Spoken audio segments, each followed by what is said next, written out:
Chez Mano Mano, la stratégie cybersécurité est au centre de l'entreprise et la stratégie cybersécurité repose sur deux piliers très forts, redéfinis. Le premier, c'est l'humain, c'est-à-dire qu'on va entraîner nos collaborateurs. On ne va pas seulement les sensibiliser, on va vraiment les entraîner pour qu'ils soient des acteurs clés pour défendre l'entreprise. Et le deuxième pilier très fort, c'est l'offensif. C'est que toutes les stratégies mises en place par l'équipe sécurité, c'est avec ce principe de penser comme un attaquant, mais pas comme un défenseur. C'est-à-dire qu'on va se concentrer sur les vraies menaces qui concernent Mano Mano. Et pour cela, on va utiliser l'humain. Parce que nous avons une forte croyance que l'humain est le maillon fort pour protéger l'entreprise. Et donc c'est pour cela qu'on va utiliser des équipes internes pour piéger nos collaborateurs et les aider à s'entraîner. Et donc nous avons mis en place avec l'équipe sécurité, avec cette équipe de Red Team interne, des opérations de Red Team réguliers. Qu'est-ce que ça veut dire? C'est que régulièrement, nous allons réaliser des cyberattaques réelles envers nos collaborateurs pour les entraîner. Donc on va utiliser tous les vecteurs d'attaque qui sont des menaces réelles pour Mano Mano, donc ça va être du phishing, du ransomware, du malware, de l'intrusion physique dans les locaux. Voilà, l'ensemble des vecteurs d'attaque utilisés par les attaquants, on va les jouer envers nos collaborateurs.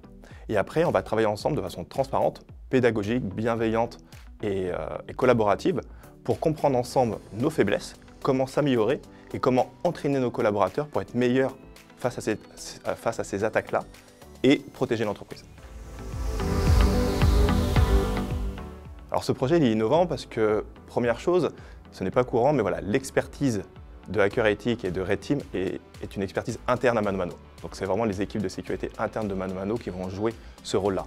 C'est un élément qui est très important parce que ça permet d'avoir une collaboration continue avec nos collaborateurs, d'avoir de la transparence et de travailler ensemble sur les sujets de la cybersécurité. Et le deuxième élément innovant, c'est qu'on va utiliser cette vision offensive. On va penser comme un attaquant, pas comme un défenseur.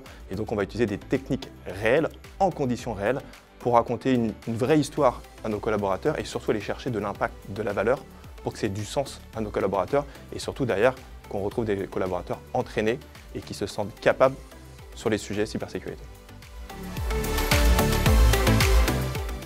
Alors, les résultats sont très concluants. Nous avons différentes métriques par rapport à ça. Typiquement, de façon générale, le taux de clics ou d'échecs sur nos campagnes de simulation de phishing est beaucoup plus faible.